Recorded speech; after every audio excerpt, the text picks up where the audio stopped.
Welcome to Circle the Wagons. Circle the Wagons is a panel discussion of one political topic per episode. Our distinguished panel members will bring multiple perspectives to surround the issue and introduce viable solutions. Now it's time to buckle up and get ready to Circle the Wagons.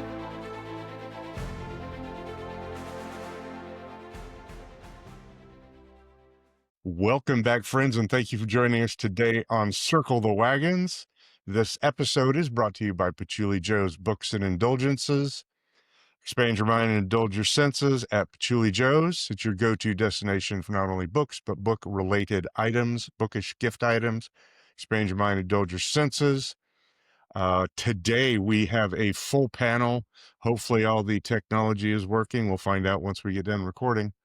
But joining us today, we have Charlie Forrester, the owner and manager at Patchouli Joe's Books and a community activist, and I'll have more on that in just a second. Hello. Got a little quote. You just got to keep on living, man. Livin. All right. Special note, I called Charlie a community activist. He is active in the community. Right now, he has started a food drive in the Denton community here at Patchouli Joe's. All food and hygiene items can be dropped off here at the store at 221 West Hickory in Denton. It'll run at least through November 7th. If SNAP benefits have not been restored by then, it will go on. It'll continue on from there. Charlie is out hand delivering these to the Denton Community Food Center and little food pantries daily, all around town. The response has been wonderful. We fill up daily, and Charlie is hustling to get food into the hands of folks that need it. So kudos to Charlie. That is his activism within the community. You don't have to be loud and vocal. You just have to be active. And that's, I think, a great lesson for all of us. Thank you, Charlie. Next up, we have Josh Hatfield, the outspoken Lamanite. Josh is a former Christian nationalist and LDS minister, currently an author, podcaster, and Denton County Democratic Precinct chair. Josh, welcome. Be a lot cooler if you did. All right, there we go. A lot of All right. A lot of Matthew going on today. Next up, Joel Hunt, U.S. Navy Reserve and UNT graduate student, just for a bit longer. You're finished, just about getting ready to finish up, aren't you, Josh?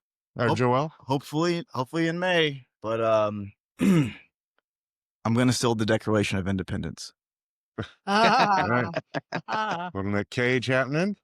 Next up, we have Diane Boglin-Mays, UNT alum, entrepreneur, community board member, and co-founder of Patchouli Joe's. Welcome, Diane. Will you bring me my chapstick? My lips hurt real bad. Okay, we have quite the range. And our special guest today is Jon Mayes, graduate, and John, if I get any of these wrong, please feel free to correct me, graduate of Carnegie Mellon University with degrees in economics and mathematics. Welcome, Jon.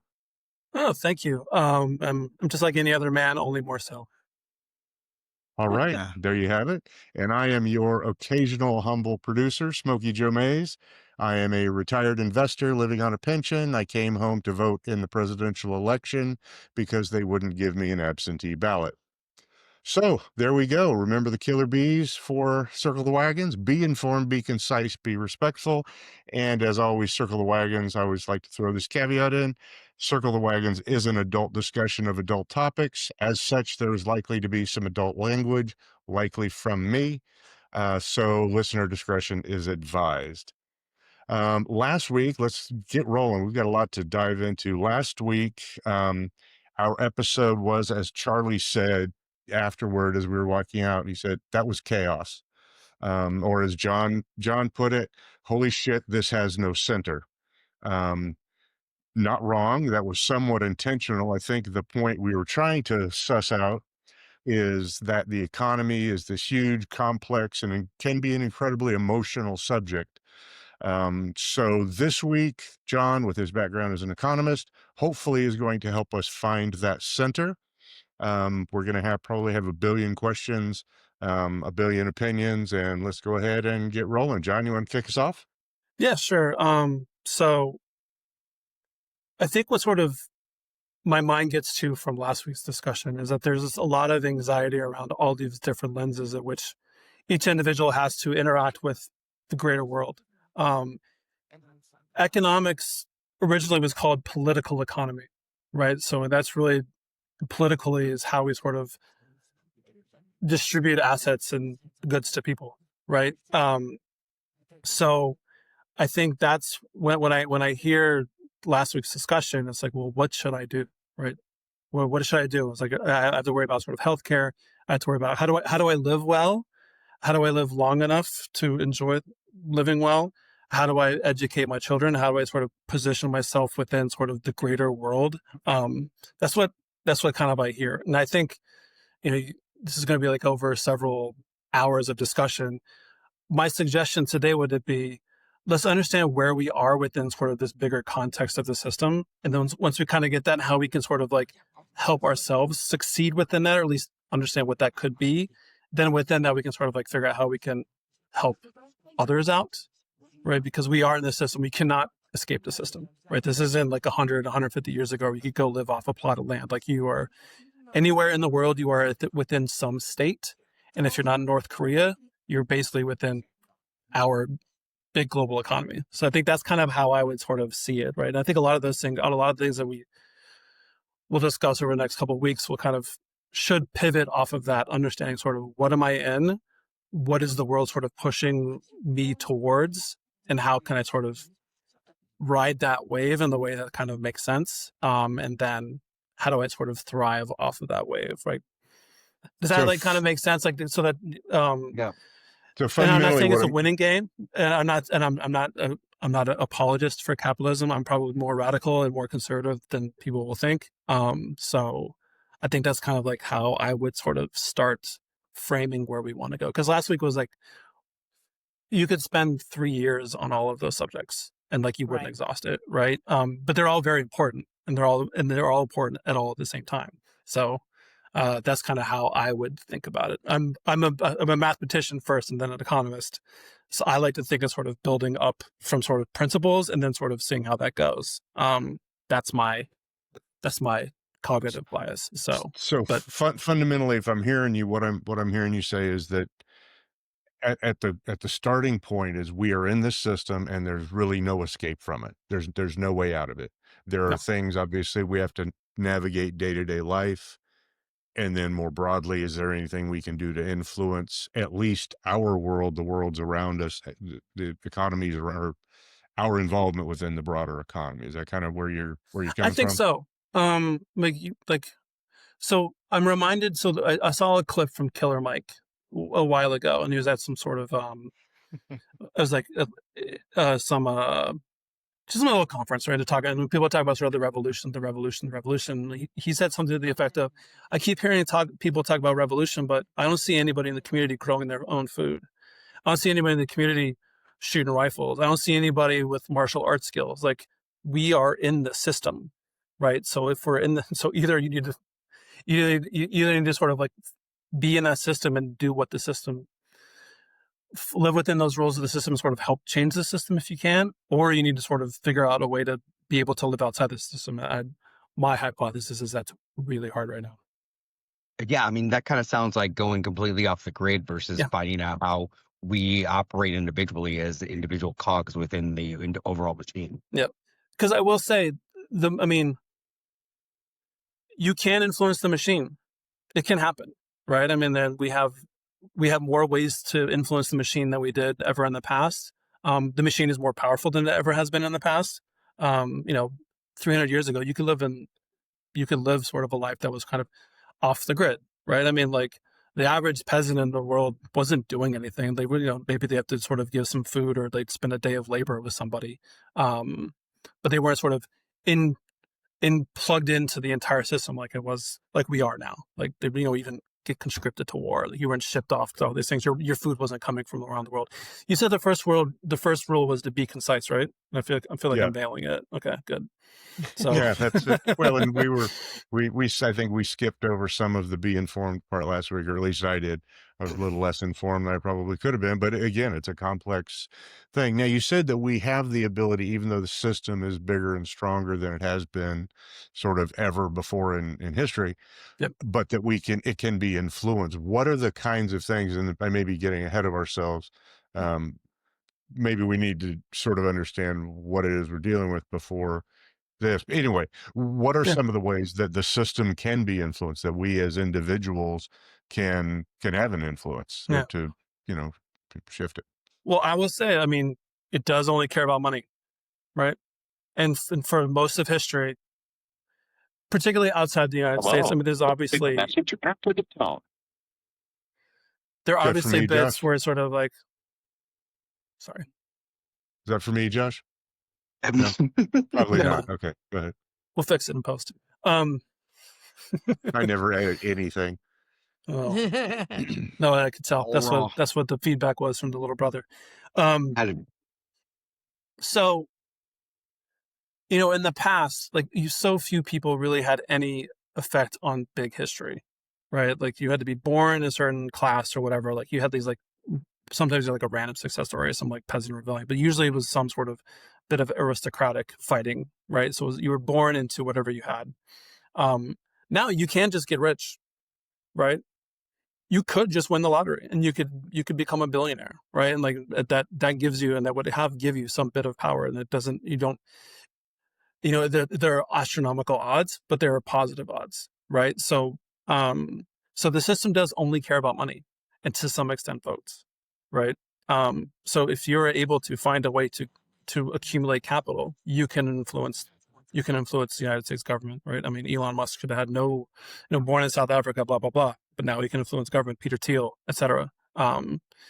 You can do it. Like it's possible, right? Whereas before, like in the, 500 years ago, it would have been impossible. You would have no chance of doing anything. You would just be a lowly peasant. You had no chance. So now you do have a chance, is what I would say. Gotcha. Odds are long, but the odds are incredibly long. I mean, it's like I said. So what I hear you saying is that there's a chance. So you're saying there's a saying chance. There we go. It's when we can move on to Dumb and Dumber from Days I of was Abuse. way off. And I think, because I do have a question about that. So again, Yep. that's big scale, like having enough money to influence the entire U.S. government. But I feel like in political conversations, we tend to forget how important local elections and local economies actually are when it comes to grassroots movements. So what could somebody that is just barely above the poverty line, or pretty much like just kind of gracing it back and forth, how could they influence the system, even if only locally? So, well, Ron, you're right. So like we could do a lot better. So progressives could do a lot better voting locally than historically is done, right? I mean, we show up Sure. every 4 years. No, we don't show up the other ones, or show up every 4 years, except after the president is Republican, that we show up the 2 years later. Yeah. So, and that, the conservative forces tend to win local elections, and you get that downward spiral, right? So I would argue that you're right, that you had to sort of start locally to get anywhere. But from an economic perspective, you still have to get enough power. You still have to get enough money to be able to influence yourself, or to be able to take care of yourself, so that way you don't. That way your worldview can be a little bit longer than sort of like paycheck to paycheck, right? Sure. I think that's kind of the key. Like that, moving from sort of a paycheck to paycheck mindset to this is what I want to sort of think about over the next sort of year, helps you out so much, and sort of like what it is that we can do. Because if you're sort of bargaining politically, you need to sort of you need to have something that gives you some bargaining power, right? If it's like, we need these things, well, what can you give me, right? Unfortunately, that's what the system is. The system we're in is we have to give something to someone to get something back, right? I think it was like Childish Gambino, I'm going to get rich by making someone else richer, right? That's how that's how it's always been, right? Like you can't just sort of like create wealth out of nothing. Someone's going to give it to you, and someone's going to get more money after they've given it to you, right? Right. Mm-hmm. It's very depressing. Well, Yeah. I mean, it is called the dismal science for a reason, right? It is, it is depressing, but it's, like I said, in some ways you have a chance. Like in the past, you would not have had a chance. Like you could not have been born into an aristocratic family, right? Now that would have meant you had been outside the system. Like you wouldn't have to you could be sort of on your own. So you kind of had more freedom. People seem to think of like, being a serf, not being a serf, but like being a peasant was less freedom than it is now, but maybe it wasn't. Like I think that's a different debate. But Well, and that goes back to that old notion about security and freedom are inversely proportional. The greater the security you have, the less freedom you truly have, and vice versa. I think there's something to that. Yep. Jon, does this how does this differentiate from, or how does it I guess equate to the zero sum game when it comes to understanding economics? Is this, are we talking about taking it from someone else to go to a certain earner, or how exactly are we discussing this in terms? Yeah. So I would say people in economics, or people, sort of like more capitalists, think that there's no such thing as, it shouldn't be zero sum, and that sort of we do something, we get something together, we both, it's transactional. If both parties don't benefit, or don't think they're going to benefit, I should say, they don't think they're going to benefit, then they're not going to sort of transact. That's the whole sort of, I say, conceit in the model, right? Now there are some places where it is more zero sum than it not, right? So like there's no land that's being created, right? So in theory, that's kind of zero sum, right? I mean, the US for a long time, it was being created, right? However you want to, or is taken, or however you want to sort of put that, but it was sort of being brought into the system, right? But at some point, that land starts being all sort of settled or whatever, or at least claimed. Therefore, after that, sort of zero sum. Political power is kind of zero sum, right? So it's like, because it is a winner takes all, right? You kind of have to, you do have to kind of take that back. There's a finite number of presidents, a finite number of senators, finite number of time, that kind of stuff. So, in theory, you don't want to get into a zero sum situation, because then it's just, I have to take from you, right? And that was basically the world economy until about 1750, 1800, until the Industrial Revolution, right? All empires grew by accumulation, right? Mm-hmm. Rome basically had to fund itself by sending a legion out to Dacia, take over the gold mines. We would pay our soldiers with the gold. Everyone stays loyal to us. We go somewhere else, we take their gold. We go somewhere else, we take their gold. And once that stops running out, I stop paying my soldiers. Now we start getting civil wars, blah, blah, blah, blah, blah. So like they were in the, accumulation economy. Most of them have been, right?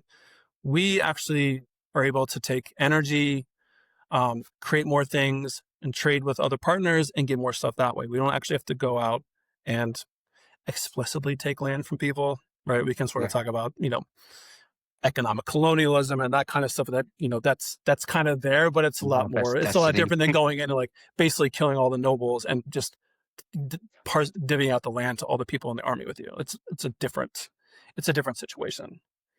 But historically, this is a brand new thing, right? Historically, this is a brand new thing. I was saying, Jon, but that is an option, right? Killing all the nobles. If you have enough guns, right? Like, if you want to turn into tribal warfare, you need to make sure you're the bigger tribe, right? I think that's kind of the key, or the I'm just better asking armed, hypotheticals. the better armed tribe. We speak largely in hypotheticals here. Hopefully. Oh no, totally. I mean, yeah, exactly. Or the system is so dead that you can have like 20 people walk into a palace and take it over, right? Basically what the Bolsheviks did. Like, but the Russian system was so dead at that point. It'd been weakened so much that the Tsar was basically useless at that point. But yeah, okay. So jump in, jump in. So Carly, talking about now, like, I don't know. This is so broad. Like, what is the thing to do now? What advice would you give to someone, say, just starting out, Like that this all looks undoable, that getting a house looks unachievable. Yeah. Even with a 50-year mortgage. Look, Yeah. I mean, Or look, especially Well, with no. 50-year mortgages. Oh my God. You could get a house with a 50-year mortgage. You can afford the monthly payment, but you'll never. You'll pay it off 4 times over. Yeah. But you never pay off a house.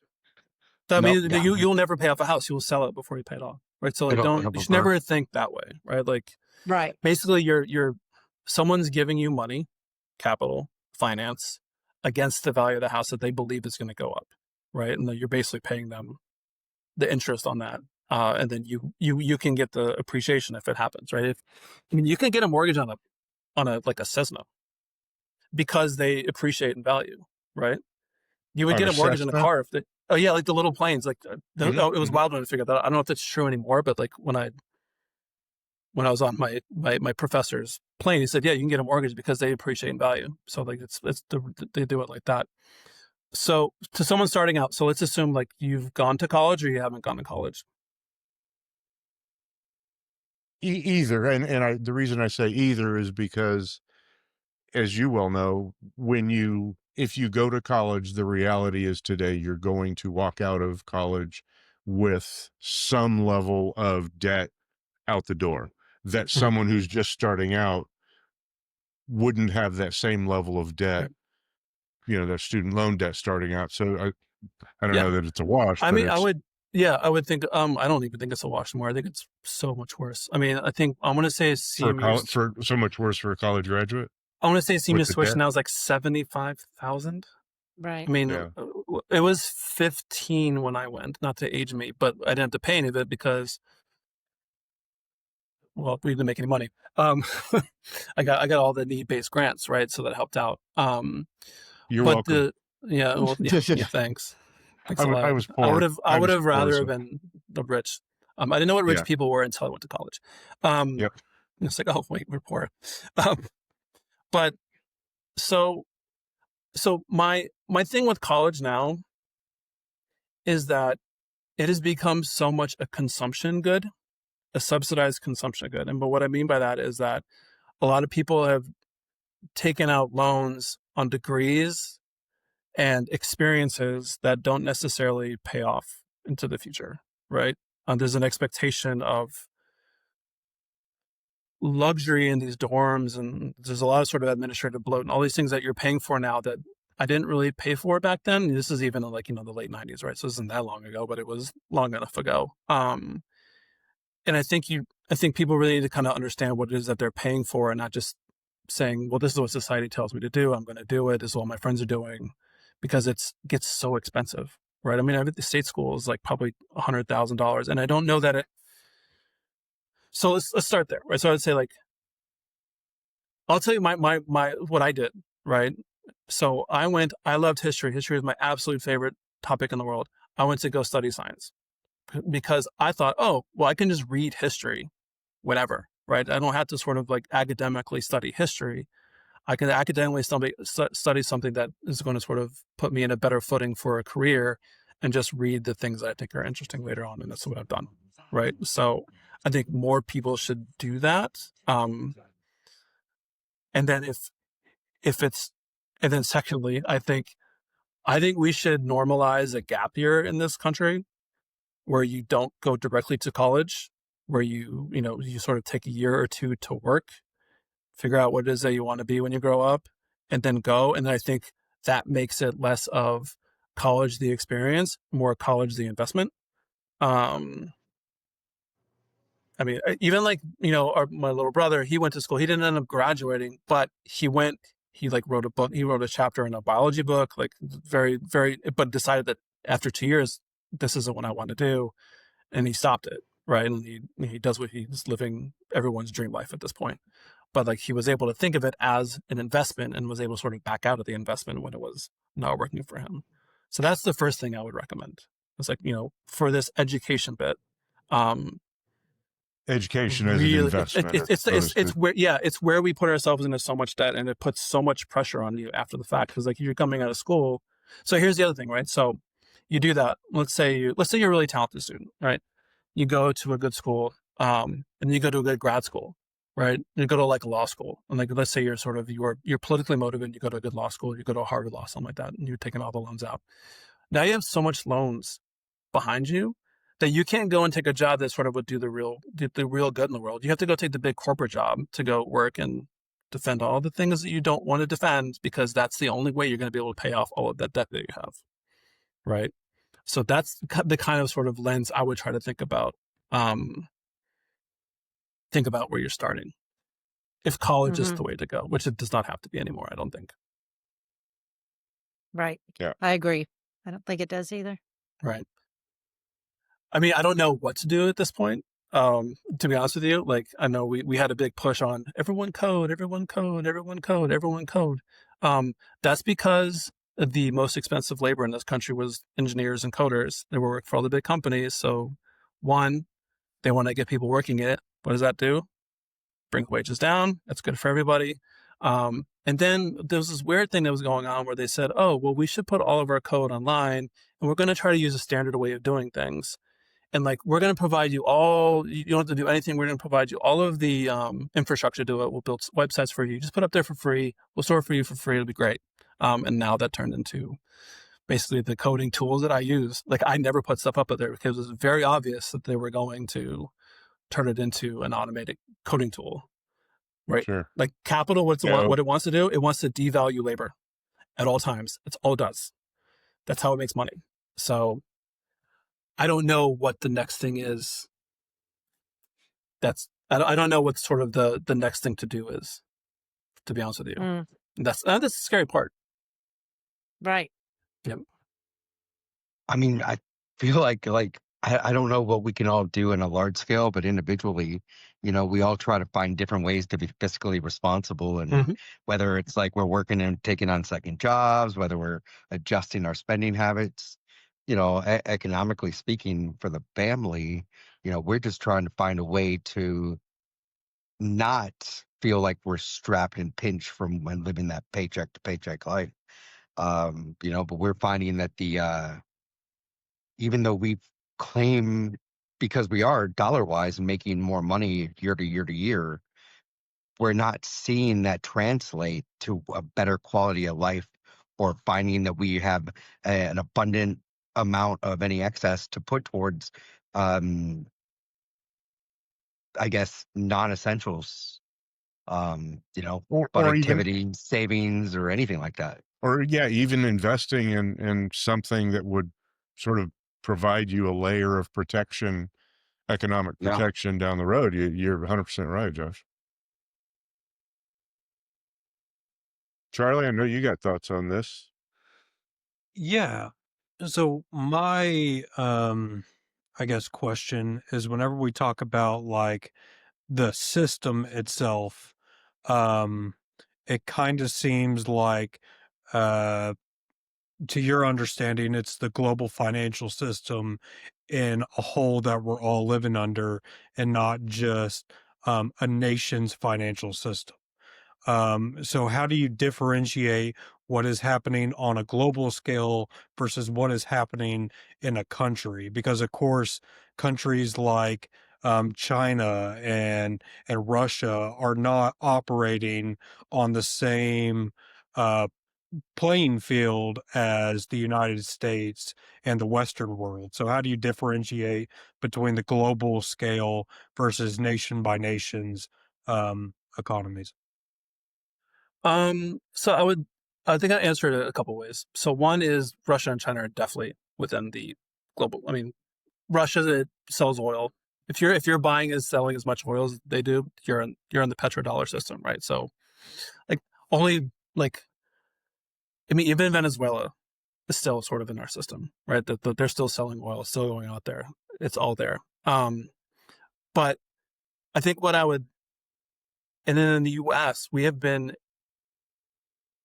leading the financial system so much that because we are the U.S. and because the U.S. is the leader of the global financial system, we have been part of the global financial system. Now, we might not be for much longer, right? And that seems to be like an intentional thing.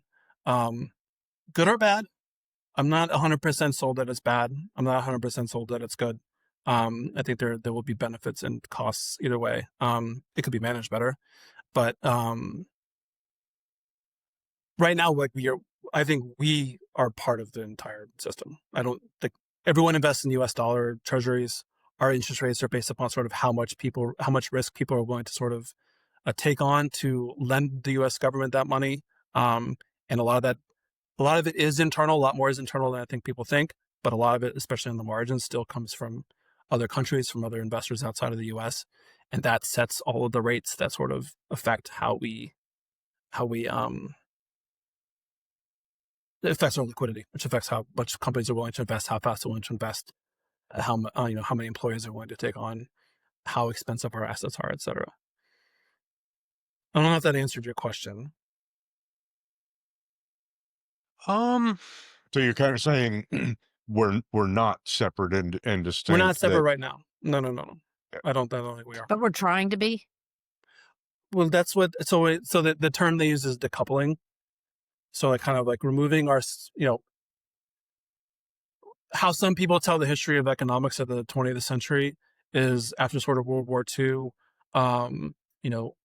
our deal with England to come join the war with them was that they would basically kind of like unleash their colonies and free their markets up. So, even up until World War II, there was still basically like a closed system with all these British economies to some extent, right? It was a lot less open. So once we helped them in one, they opened up all their economies, right? So that's all of a sudden you start seeing us invest in Iran and Saudi Arabia and like all these places. Yeah. And we, in kind of in service of sort of oil moving around, right? So you'll hear like the term like the petrodollar, right? So oil on the world market is bought in US dollars. And that is kind of how the US dollar has its reserve currency, right? So that's why and all commodities are in US dollars, right? So if you go to the world market, you're pricing a ton of sugar, it's priced in US dollars. Like everything is priced in US dollars because of this sort of fact. Now what it seems like wants to happen, and because of that, like we lead the way by leaving our markets to be free. You guys we're buying stuff with all these US dollars that come in, et cetera. And we have the strength of the dollar is tied to the fact that everyone needs dollars to transact in all these global economies, right? All these global commodities. I'm sorry, right? So that makes the dollar strong, which is good for people who are in the United States buying goods outside the United States. That's why we import so much stuff, because our dollar is very strong. It's bad for people who produce things in the United States and want to sell them outside the United States, because I have to pay United States labor with an expensive dollar. And it's hard for me to do that. It's hard for me to compete with somebody who is paying someone in a much weaker currency, whose cost of living is lower in that currency, right? So if you were someone who wanted to build stuff in the US, a weaker dollar is better for you, right? In the long run, it is better for you. It makes you competitive in the market. It makes you competitive in the world market. But it's worse for other people who are used to a strong dollar. So there's always a sort of like shifting back and forth. Sorry, Charlie, I interrupted when John asked me. Oh yeah. So what I was going to add off of that, the BRICS payment system that essentially those countries, Russia, China included, India, that kind of is moving away from the notion that the American dollar is what is dominating the world's market, because only like 60% of global foreign exchange reserves are in U.S. currency, isn't it? Yeah, that's true, but it's what is being circulated is what matters, right? What's being used for payments is what matters. So obviously, like China's going to have there's going to be more yuan in the world because they're a big economy. But if it's not being used to transact, then it's not quite there yet. It is getting up there, right? But with something with like a payment system, it's usually the network effect means that one is going to win versus the other. It's usually not going to have like multiple. It doesn't make a lot of sense to have sort of multiple ones that operate concurrently. So if you do separate, right, if you do sort of decouple, then that might happen. It's like you have like an axis of people that use this side of currency and an axis of people that use they use these payment systems, or we all use Bitcoin. Do you think that's coming? Well, so I'll start with BRICS first. I don't think BRICS is going to happen. I don't think I don't. If you think the U.S. government is not trusty, then look into the Brazil, Russia, India, China, and what's the South Africa? Are they counting themselves as part of the BRICS or whatever? I mean, these are not places that you hang out for currency stability. They might be able to buy enough gold to get there, but I don't think so. Crypto, I don't know, man. Yeah. It's too all over the place. And when I joke about with my friends, like the US dollar is guaranteed by about, 8 to 10 US naval carrier groups, right? By the threat of violence of the United States. Yes. Right. It's fiat. I mean, but that's what I mean. You rank. We're in an economy. Now you're talking Joel's language. Yeah. Oh, we can get nasty there if you want. But the economy serves the nation state, right? Let's not kid ourselves that there was no nation state, or that we wouldn't need like an economy like this. Like, it serves the nation state to be able to compete in the anarchy that is the world. So yeah, like it's by fiat because we say it is. Because if you try to get off the petrodollar system, then all of a sudden freedom needs to be found in your country. Mm. I mean, this is what I Y'all see. dive in. No, I mean, so what I'm hearing is we're in control because of our forces, more so than because of our dollar. Is that what I'm hearing? I think it's a lot to do with the fact that the U.S. has established itself into the global economy overall, that there's no way for us to think about isolationism or anything else, because we are ingrained. We are fully vested. Thank you very much. Like, we're 100% involved in every single way and aspect. So, like, we put ourselves in a position to where if we, I guess, hurt our global position overall, it's going to affect our own economics, as well as the global economics around it. I think one of the things that I've noticed in like listening to history podcasts, because I didn't study in college, I did afterwards. So if you don't listen to Mike Duncan's Revolutions podcast, you should absolutely listen to Mike Duncan's Revolutions podcast. At least starting with the French Revolution, the English and U.S. one is. He doesn't have his legs yet, but after that, it's really good. So we talk about our economy, but what we really have is, it's a nation, and it has like different factions of people with power, right? So, there were a different set of people that were rich and had power that did well when we globalized. And there are people that did not do well who were still rich, right? They didn't do as well, right? So like if you wanted to own manufacturing in the US, you did not do well when we globalized and we sort of basically, send manufacturing out abroad. We sort of like parts are being manufactured in China. They used to be manufactured by someone in Akron, like those kinds of things. Like the economy got bigger, but not everyone shared in the goodness, right? So Yeah. a shift back away will affect different people differently. So people who have done okay or have sort of adjusted their life to how we have done it, how you said, how we've ingrained ourselves, it's gonna feel different to different people, right? Me, I basically do all my work abroad, like all my clients, it's all work abroad. So it's gonna hurt me a lot, right? Because like if we're not able to more easily work with clients in Europe and Africa and South Africa or South America, it's gonna be tough for us. But I'll have to adjust, right? And I myself have been thinking about how can I be more relevant in the United States because of the potential implications of us not being able to be as global as we have been in the past. That's a shame, I think. It could be. Yeah. What are the pros and cons of that decoupling or not? So a pro could be, all right, so let's see here.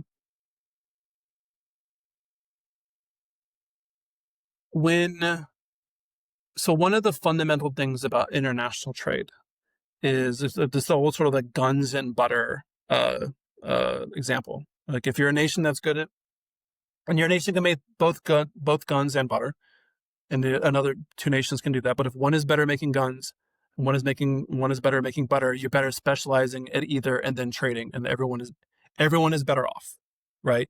But if you are someone who made butter in the country that should specialize in guns, then that kind of stinks for you, right? And then what happens is everyone becomes a specialist in making guns, right? Mhm. It's almost like Dutch disease, right? It's this thing where they discovered oil in the Netherlands and everyone had to kind of become like part of the petroleum industry, or you kind of got left behind because that's where all the economic productivity was, right? So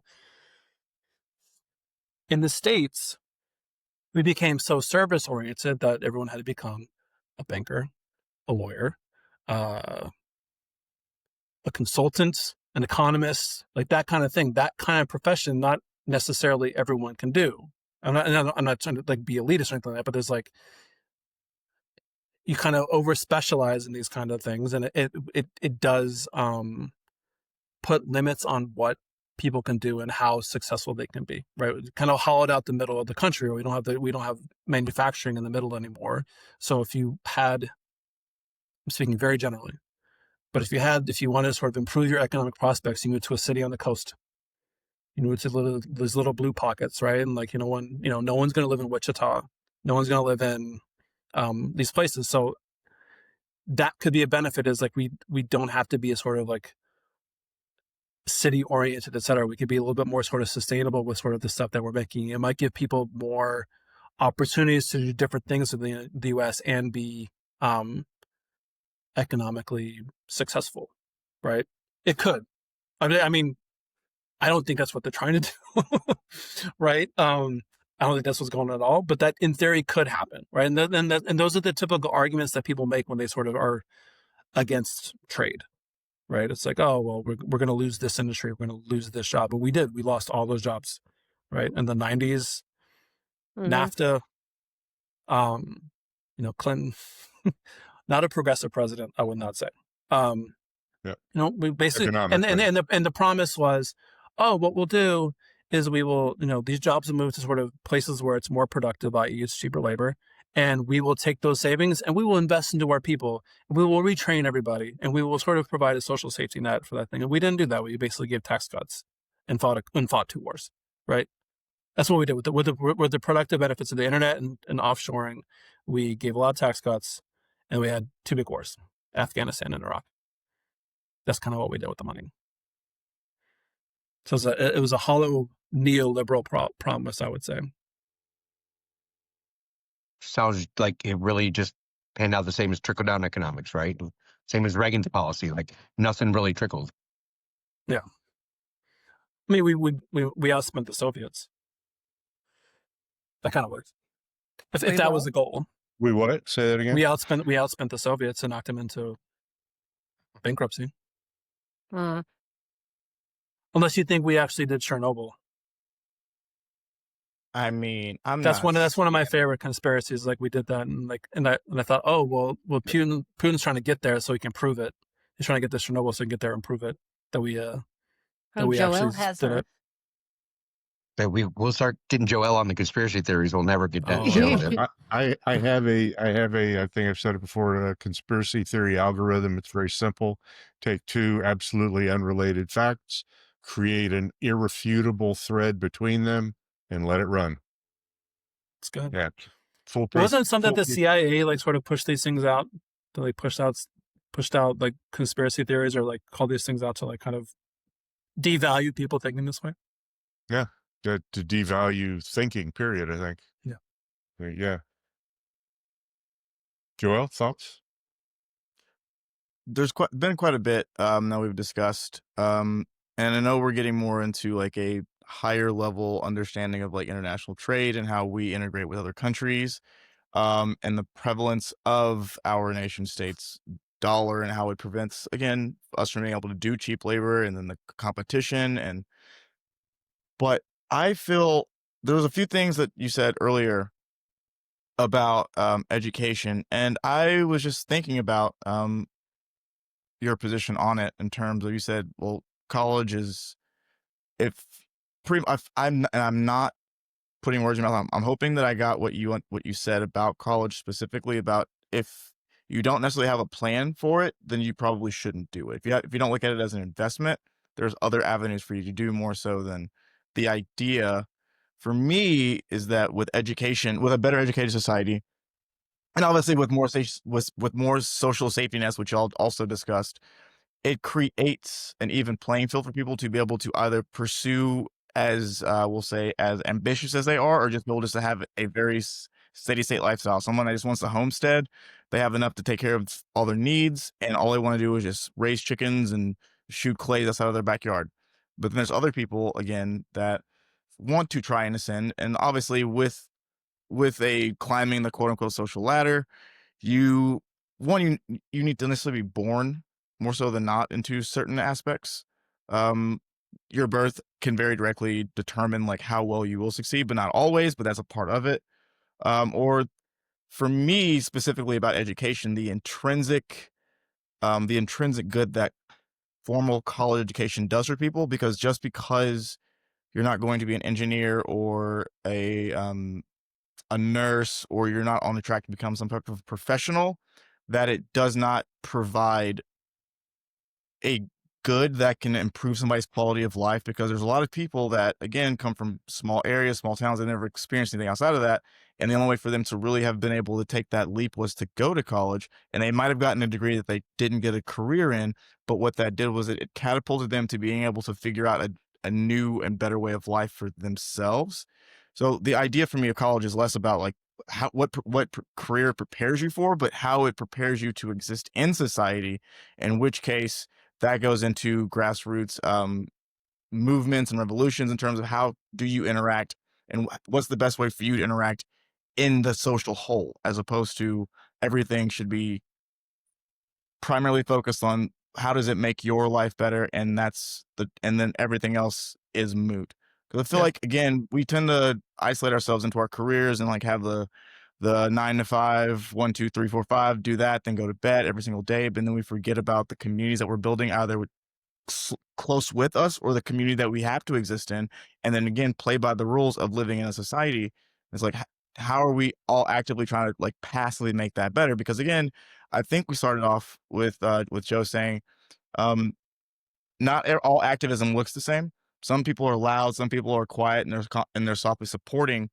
But when more people are going to college and they're learning things, even if they don't necessarily know what that has to do with the overarching scheme of how they fit into the local politics, how they fit into the local economy, what their dollar does, what power their dollar has, and how that trickles over to us buying oil on the global markets and still supporting Russia's economy. I don't know. There was a lot that was going on in that conversation, and I was just trying to think like where we in that conversation. For me, I felt like I kind of lost the human aspect of like, how do we live without trying to put value on put a monetary value on everything that we look to achieve as individuals that can also seek to help the collective. Yeah, it makes it very almost transactional. Yeah. And what is the quo for my quid? And Well, that just sounds really woke, my guy. Like super like wokey Dr. Nathan. well, and Good. I would agree. Probably 10 years ago, I would totally agree with you, Joelle. The issue is the cost of college. And the cost is not outweighing what you can get back. And I mean, I definitely agree that it's mind expanding and that it leads to other things, and that it gives you more opportunities to see where your life could go. And I totally agree with that. And I agree with the fact that it might not be something you want to do because of how expensive it is, but that is also another problem inherent in the system, and not so much with education itself. Oh, for real. And so, but it's true. And it is true, privatization systemic. because that would take us down the other rabbit hole of how I feel about the fact that college at a certain point is not free, or why it's no longer free, because in the 40s and 50s it was free basically. And then something happened in the 60s, and they're like, you know what? Let's make them pay for college. I don't know what happened in the 60s, but something happened in the 60s Something that happened in the catapulted us 60s.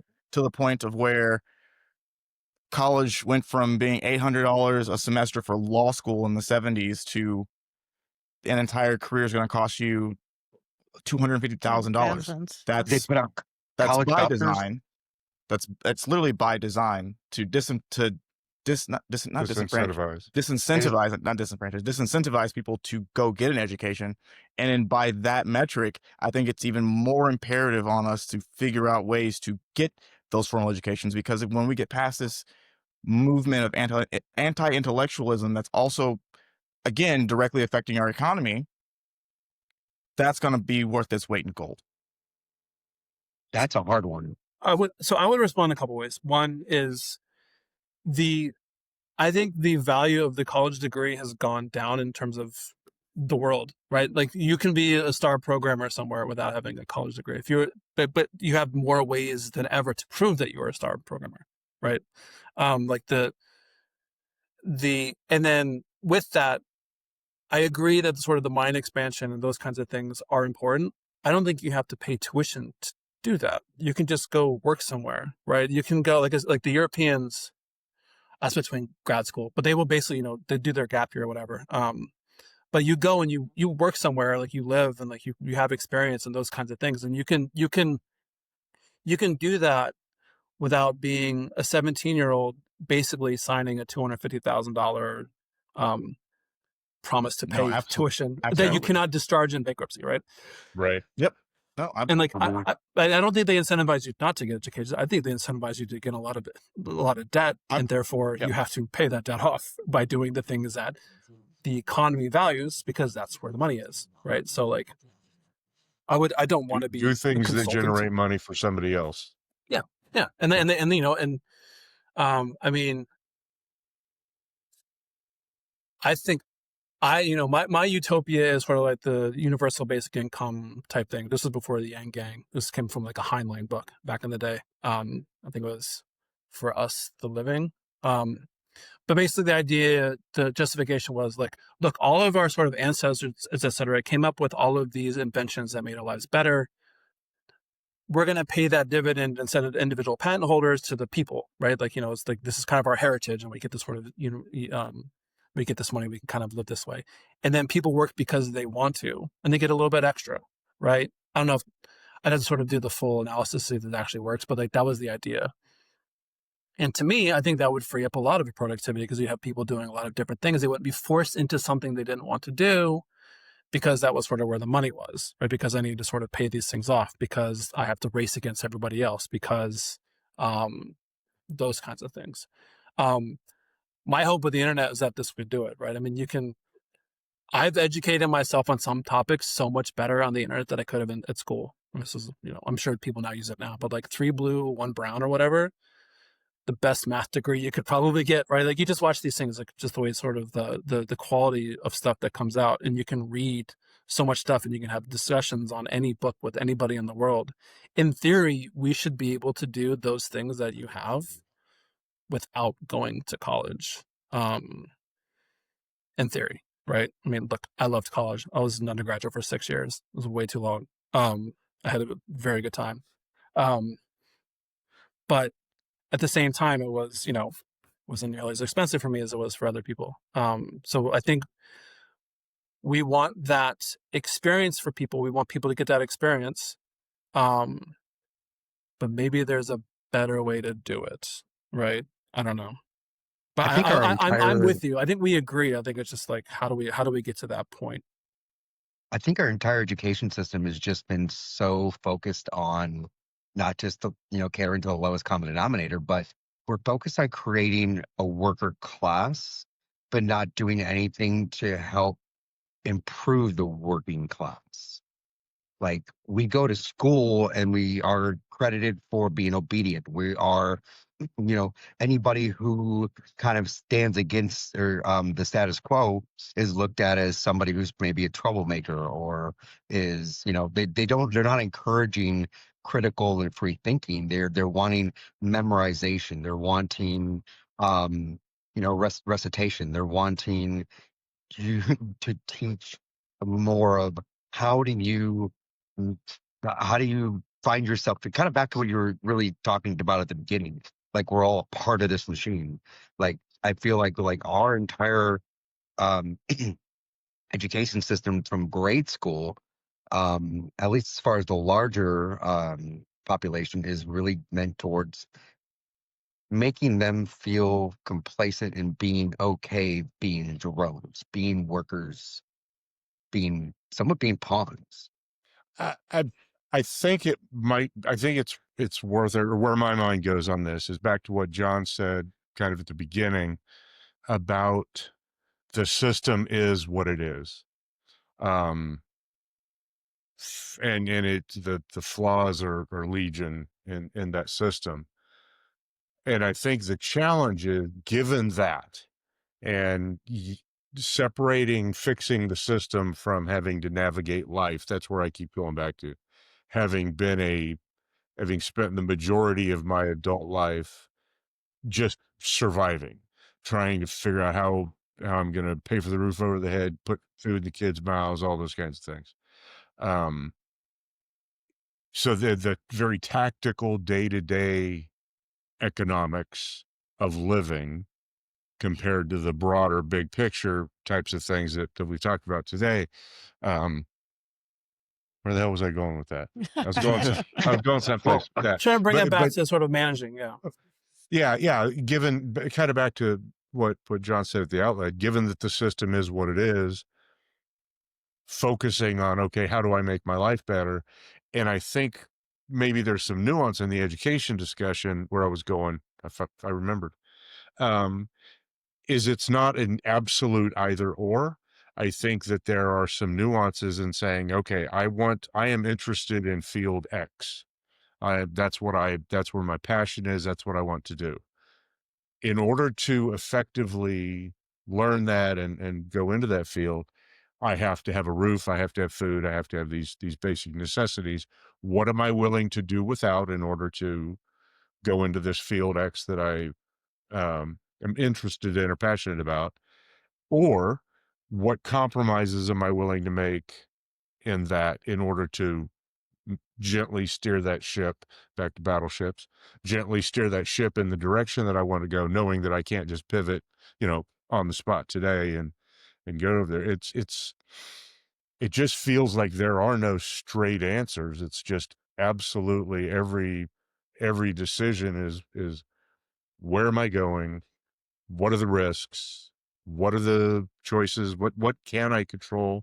What can't I control? And let's not waste any time on things I can't control.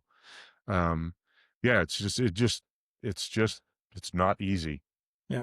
I mean, my glib advice would be, delete social media and never watch advertising. Right. I mean, Okay.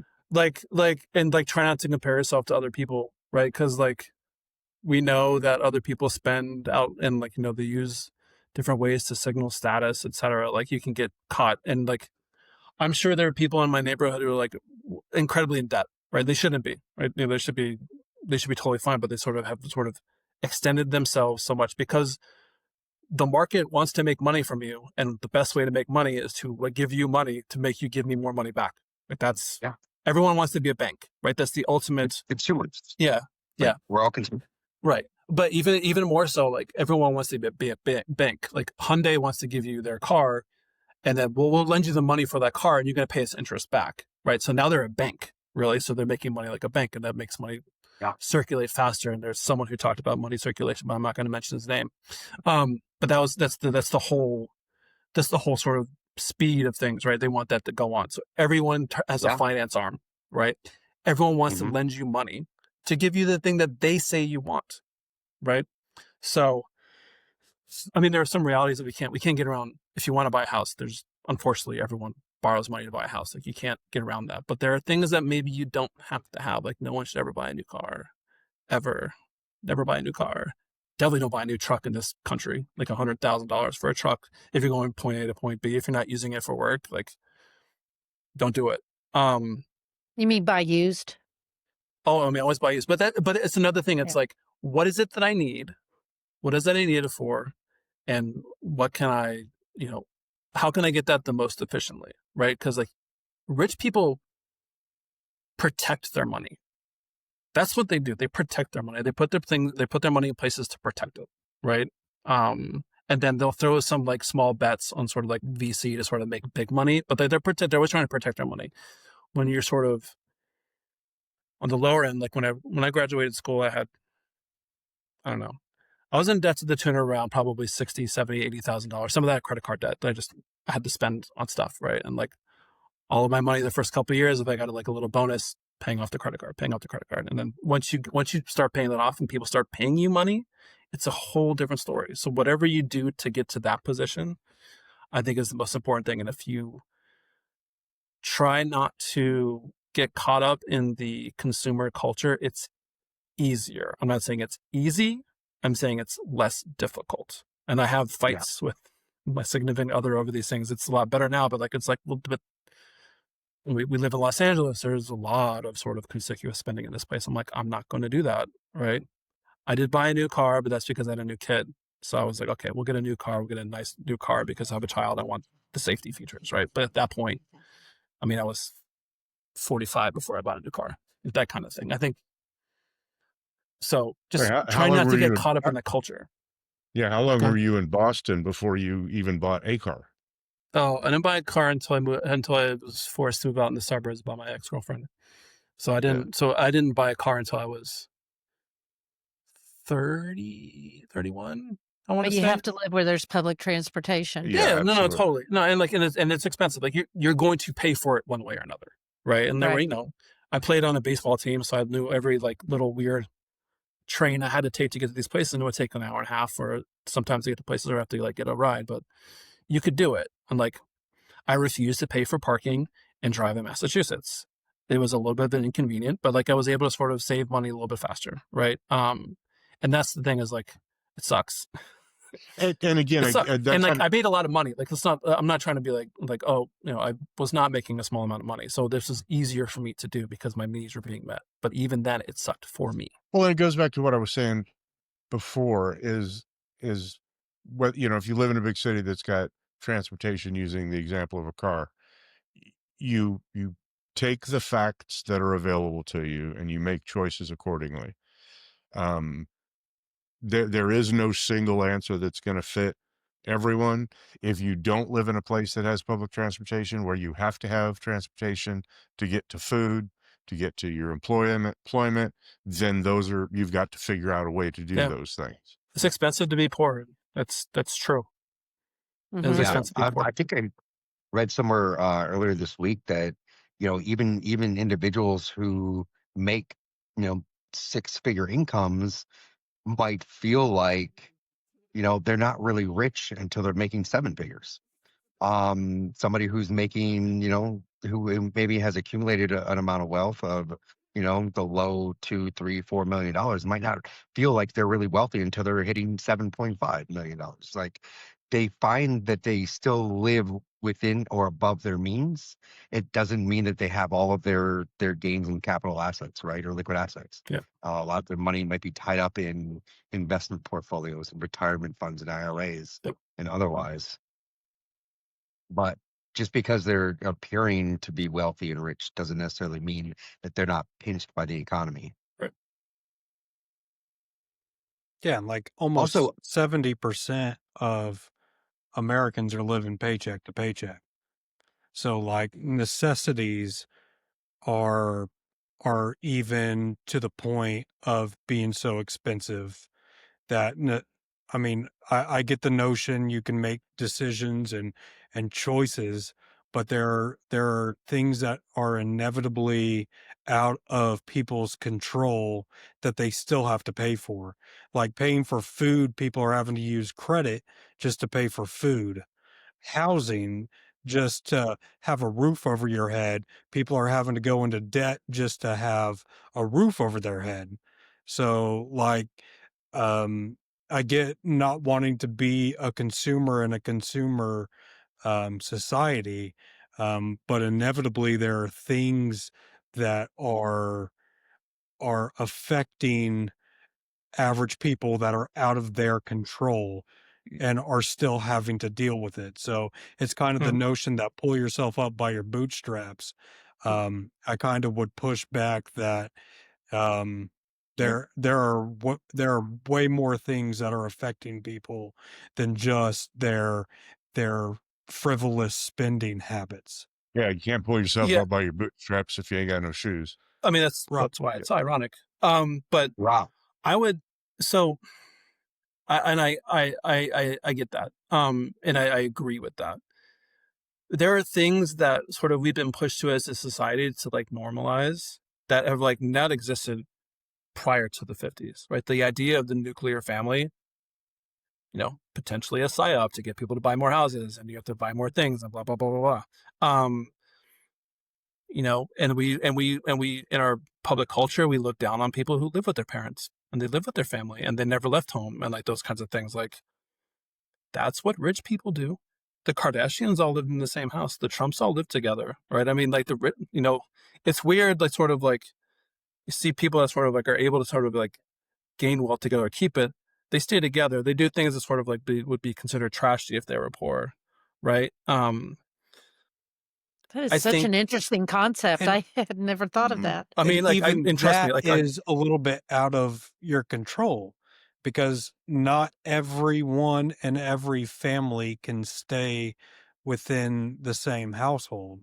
I understand. You know? No, I get it. Look, I mean, I think there's like a point I wanted to make sort of around school, but it applies here, right? It's not just like some sort of like system that's pushing everything to everything. We're getting there because it's like easier for the system to do that. So with sort of the school grading, memorization, testing on, those are things that are easy and scalable to do, right? Like, I can grade a test that you've memorized things. I don't have to like read a million different essays and like, take 2 days to read them to sort of grade them and to determine how well you actually understood things and how well you can critically think, right? So with everything else, it's also, there's something that's also easy with it, right? It's not like it's not purely oppressive, at least not yet. But there's something. Where's it going? Oh, right. So like, I understand. So like, I would have died if I had to stay at home, right? Like Fort Walton Beach, Florida was not a place for me at that time, right? There was anti-intellectual, nothing I could do. Like, my dad wasn't a dentist or a lawyer or whatever, so I wasn't going to go and like inherit his law practice or his accounting practice like some of my friends that are there, or his dealership, right? I had to go somewhere else to find economic opportunity, or I could have been like a cook at a place and like, well, my brothers can tell you that story, what they did. So there are the stories and narratives where people should have that freedom and do well with that freedom, but there are the side effects of that, right? I mean, Elizabeth Warren wrote that book, The Double Income Trap, right? So what happens, before we could all live on one person's salary because only one person worked, right? That's how things were priced, because that's how money was sort of given out. Now, when you have two people can work, and now two people can make extraordinary salaries, and those two people who make extraordinary salaries tend to marry each other because they met in the same college, blah, blah, blah, you get a big bifurcation of things, right? So that freedom for women into sort of being able to join the workforce and be their own financial entities has also, changed how sort of things are priced, et cetera. Like, so like it's a good, but there are sort of other consequences down the line, right? So with families, there are a lot of people that should leave their families because their families suck. I'm not saying my family sucked. I didn't, but Fort Walton Beach is not where I wanted to be. Some do. But some do, and they have to run, right? And those are the people that tend to run to the cities, and those are the people that tend to write the stories that go into the narratives that people sort of talk about, right? That's what's exciting. It's not exciting to talk about the person or the family that was happy and stayed home and sort of built a business, and sort of, they just have a stable family base, and they have I have a friend, he had like a car repair shop, and they had that good repair shop, and he stayed. He didn't have to go to school. He went to school in Pensacola and came home, and like he took over the shop. And then with the money they made in the shop, they started buying like warehouses and stuff like that. And they built it that way. It's not very sexy. But it is possible. Like I said, it's a tough subject. Right? There are consequences, like every sort of thing every new thing that comes in, has a downstream effect that is not super understood until we kind of get there. So there's no like linear, if I do this, then this happens. Like there's something else is going to kind of come in. Like one of the things I like to tell people. Yeah. Yeah, the law of unintended consequences. Yeah. Well, Joe said it best. I mean, we all have our own individual circumstances. So there's no one right way or wrong way about this, or not one approach for everybody. And there for some people there are easier paths than others. For some people there just are not easy paths. No, I agree. I mean, there's like, so, in economics, we like to talk about the concept of the equilibrium, right? It's like, oh, and it sounds like this is a very harmonious thing. Oh, we're in equilibrium. Everything's sort of together. But equilibrium is actually incredibly violent. And all it is that we have equally violent things that come to sort of like a stop at one spot. So if something shifts, more like an earthquake, things move really fast, right? And it blows through things. And to keep that equilibrium, there's a lot of pressure that has to sort of hold on both sides. So when you change something socially like that, you change the expectations of society, it's going to mess with things. And yeah, unfortunately, it's better to have money than to not have money, and then money attracts money. So people who have money are tending to get more money, and people who don't are going to get less. And that's just kind of. So should we just go back to the barter system? Did you say the bar? Go back to the bar? Is that what you said, Josh? Well, I have a bar here. If you guys want to come get some drinks. No, there we go. That's a good plug. Also hold the Amazon, not the Amazon, all the oligarchs hostage. So they did 940's Kitchen and Cocktails right here in Denton off the square. Yeah. Come see me. Joel, you go a different direction every time. Say it again, Joel. I'm just saying, like, it worked with warehouse worker reform and stuff like that with unions. Just like you just kidnap the warehouse owner's family, hold them hostage until they get better working conditions. The 9 to 5, thank you. Stuff like that. I'm just saying. Speaking hypothetically again. Yeah. As Josh oft want to do. So Joel, like in theory, we should be doing that with the government, and we used to do it with the government, and it's been captured. Right? Citizens United. I don't think we need to talk about that, but that Oh, I definitely think we should talk about that. Actually, and I think maybe this is where we sort of get to the local thing, right? So, and I think it was Montana that did this first, ironically, since Montana is a very rich person state. Is that so? Citizens United said something about like you couldn't, because it was a corporation, there was some sort of freedom of speech, blah blah blah. However, it's the state that grants the rights to the corporation itself. So to have a corporation, you have to go to the state, and the state tells you, oh, as a corporation, you can operate in these ways. And because of that, you will have limited liability, right? Like we can't come after all your stuff. You can start in the charters of these corporations, you can place those limits there. Like you can actually say, well, you can operate this way, but you can only do X, Y, and Z, right? Sorry, I used to work for a British company. You can do those things. So that is something that is very local, right? That's a state thing. Like corporations are given by the state. Now they're mostly in Delaware, but they still have to operate, and they have to have entities in different places. And you can start to pressure people to have those, to take on those things. That might be the biggest lever we could have right now, because it is something that is happening. And I think you have to sort of shut the spigot off of money into politics somehow. My other idea is we should have a lot more representatives. We had 433 representatives or whatever, like when our economy was whatever it was, and now it's so much bigger, and we have the same number of representatives. I think there should be more of them. We cut off at like 1920s, I believe. How do representatives work whenever you shut down the entire government? Oh, I mean, so it's like, necessarily we can try to reform the system, but the system essentially is shut off by the rule of one figurehead. And that's where the wealth is kind of pushing, especially whenever you look at like the theory of Curtis Yarvin and such, that essentially that the upper class no longer cares for the representation of the masses and only cares about the representation of themselves. So and who benefits when you have less government? That means less regulation, fewer rules that corporations have to play by. So who benefits from shut down government? It certainly isn't us. It certainly isn't the people that Charlie, you're going out of your way to feed and provide for by using the store as a platform to do that, those aren't the people that benefit. It's the people that whose activities unregulated means more money for them. And necessarily, that's what the government should be there for. 1,000%. Providing for the people and representing the people, and not just the corporate interests. But 100%. we no longer have that. So here's the follow-on effect that's going to happen, right? So you're going to have people like Charlie and other people that are going to step in and provide these services, right? And these things are kind of happening, right? There's like a climate alliance in the like California, Oregon, Washington. There's a Great Lakes Water Management. You know, kind of we're going with this. There's a Great Lakes Water Management thing. They are on purpose trying to discredit the federal government, and eventually it's going to remove the United States, right?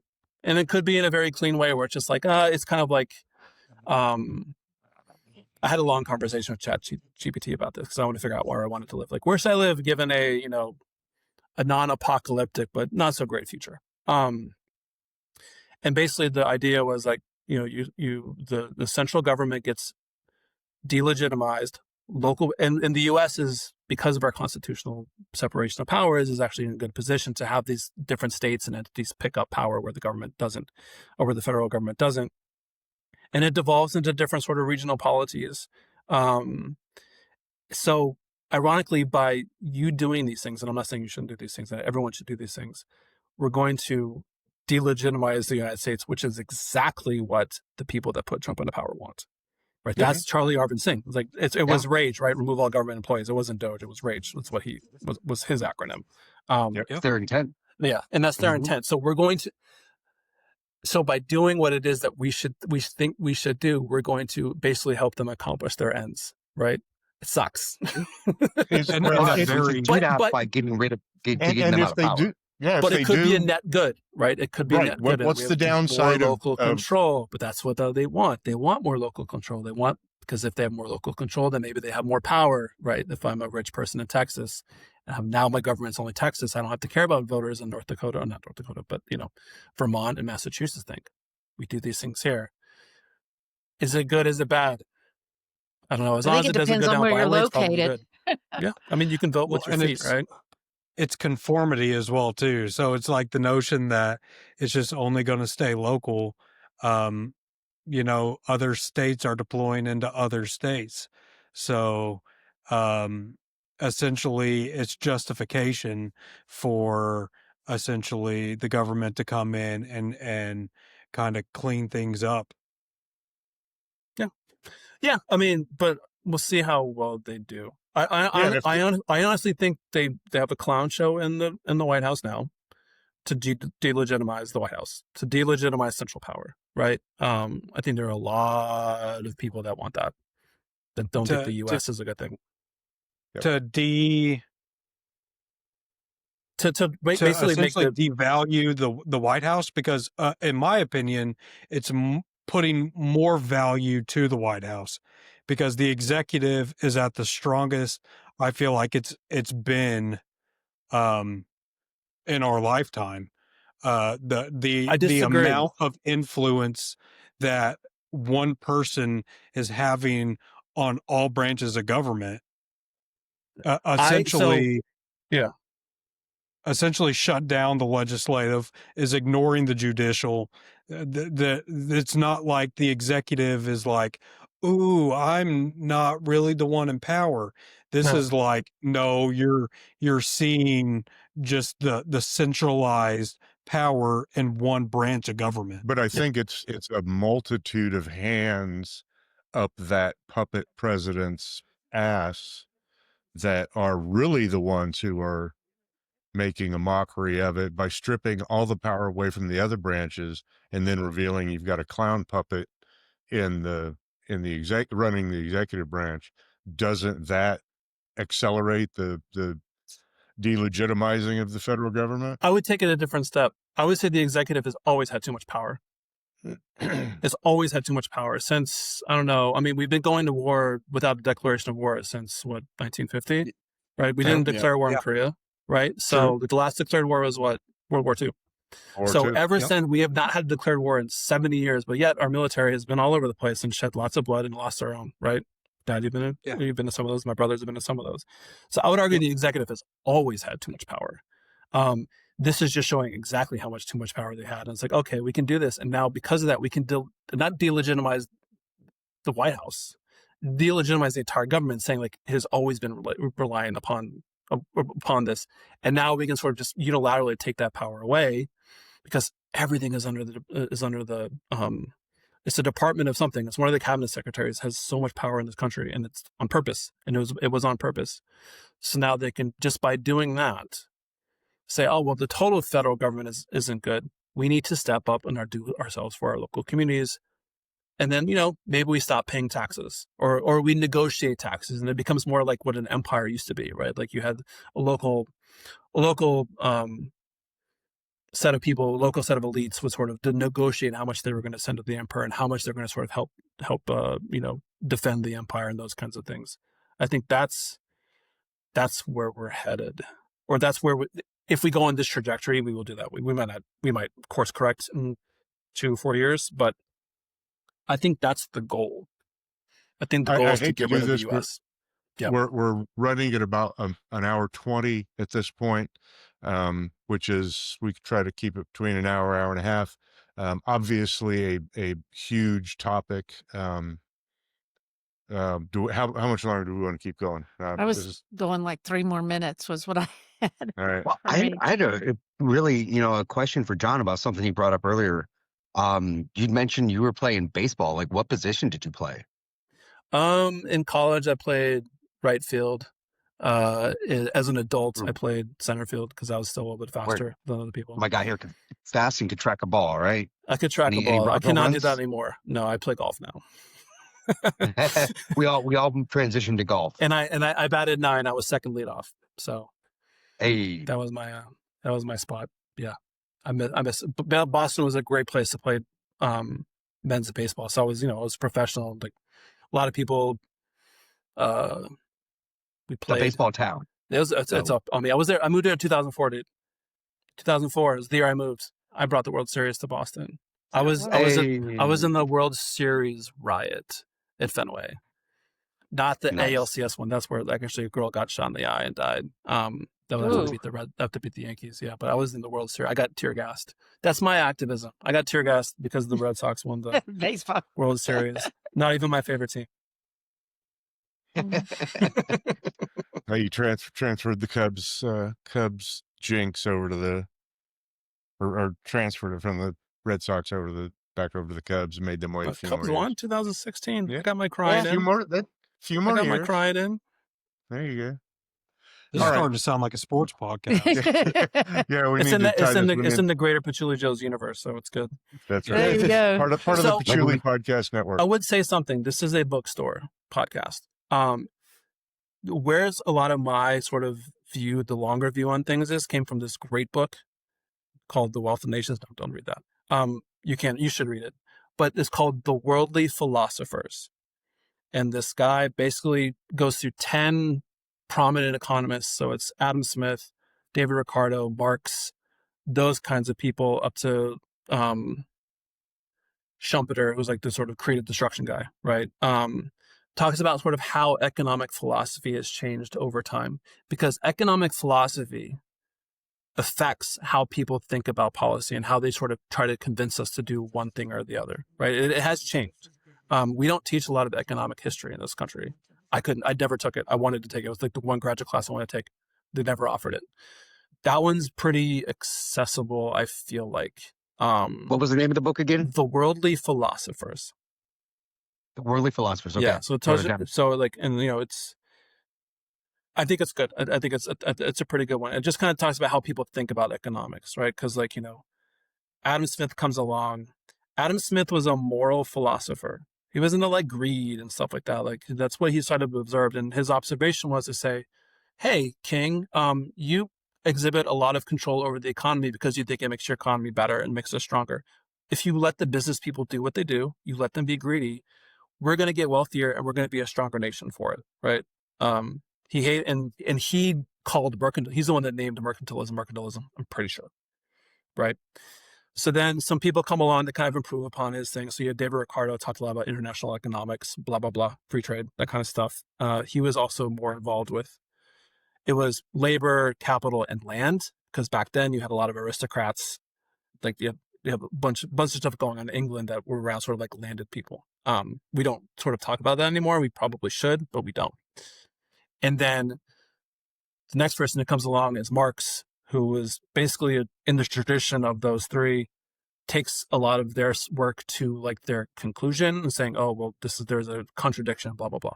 And then there's some people that sort of correct Marx, depending on how you want to sort of think about it. And then talks about sort of from that is when kind of economics starts. It's like after Marx. It's like, okay, now we're going to sort of look at sort of transactions. They're called the marginalists, right? So that's when we think about sort of the marginal level productivity. Like they didn't think about that until after Marx came out. That was kind of their answer to them. That will help you sort of understand kind of how the philosophy has changed over time. That's kind of my recommendation for this one. I don't think anyone should go read Capital or anything like that. You can, it's long. I recommend following along to someone on YouTube who's studying it, but the Worldly Philosophers will be the one today. We'll add those books into when we share this podcast out. Not sure when we're going to reassemble. Diane and I are going on the road on Tuesday. We will try to carve out some time, make some time. We can discuss. We won't run into all of the technical issues. We'll have different technical issues, but we'll figure it out.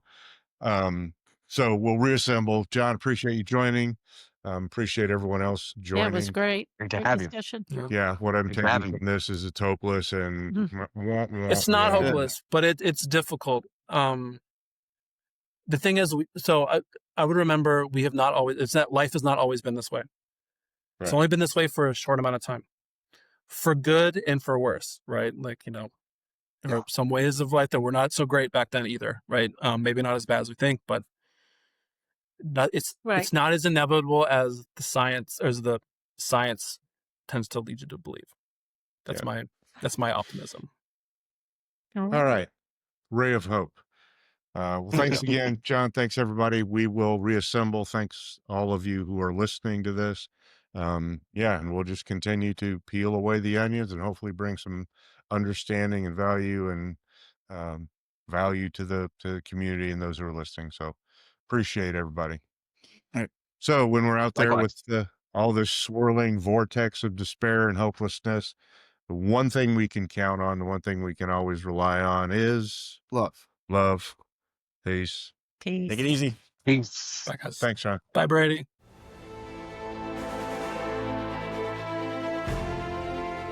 This is the Patchouli Podcast Network.